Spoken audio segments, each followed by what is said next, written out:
দৰ্শকসকল নতুন এটা ব্লগলৈ আপোনালোকক আদৰণি জনাইছোঁ।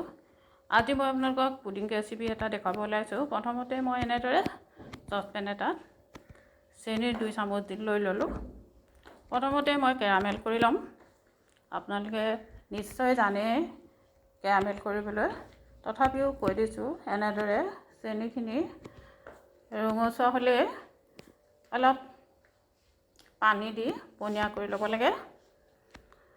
কৰি লৈ আপোনালোকে যিটো পাত্ৰত পুডিংখিনি ঢালিব তাতে বস্তুখিনি দি এনেদৰে মেলি দিব।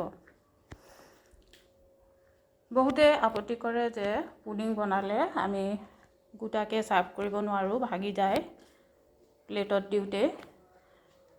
আজি মই আপোনালোকক দেখাম। চাওকচোন, এয়া মই প্ৰথমতে গাখীৰ একাপ ঢালি ল'লোঁ আৰু তাত চেনি 2 টেবুল স্পুন মই চেনি দিছোঁ। এতিয়া এয়া কণী মই এটা দিছোঁ। লগতে মই এয়া দালচেনি গুড়ি অলপ আৰু ইলাচি গুড়ি অলপো যোগ কৰিম। আপোনালোকে যদি ভাল নাপায় নিদিব। মই এই দুবিধ দিলোঁ। বহুতে কণীৰ গোন্ধ বেয়া পায় আৰু লগতে অলপ সোৱাদযুক্ত হ'বলৈ মই মিঠা মেট অলপ ঢালি দিছোঁ। এইটো অপশ্যনেল, আপোনালোকে নিদিলেও কোনো কথা নাই। এতিয়া মই এই সামগ্ৰীখিনি মিক্সিত ভালদৰে মিহলাই ল'ম।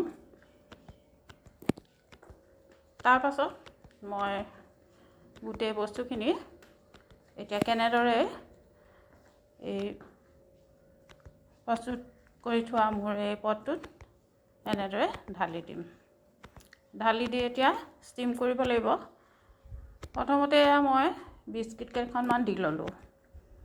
এই বিস্কিটখিনি দিয়াৰ কাৰণটো হ'ল যাতে অতিৰিক্ত পানীখিনি টানি লয়।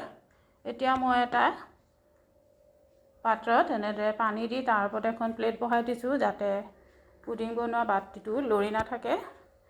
এতিয়া এনেদৰে মই এখন বাটাৰ পেপাৰ দি ঢাকি দিছোঁ যাতে পানীখিনি পৰি নাযায় ঢাকনখনৰ পৰা। এতিয়া ঢাকন মাৰি মই 20 মিনিটমান কুক কৰিম। এতিয়া 20 মিনিটৰ পাছত মই এনেদৰে কটাৰী এখন দি পুডিঙৰ বাতিটো চাৰিওকাষটো অলপ কাটি দিছোঁ যাতে উলিয়াবলৈ সহজ হয়। এতিয়া মই অলপ ঠাণ্ডা হ'লে ফ্ৰিজত থৈ দিম।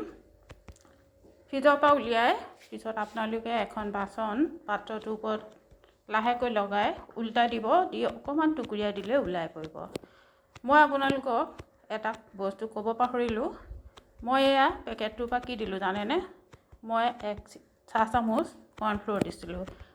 কৰ্ণফ্ল'ৰে এই পুডিংবিধ নভঙাকৈ ভালদৰে ছাৰ্ভ কৰাত আমাক সহায় কৰে। আপোনালোকে এবাৰ হ'লেও ৰান্ধি খাই চাবচোন। ভাল পালে ৰেচিপিটো শ্বেয়াৰ কৰিব। আজিলৈ আহোঁ পুনৰ নতুন এটা ব্লগ লৈ আপোনালোকৰ মাজত উপস্থিত হ'ম। ধন্যবাদ।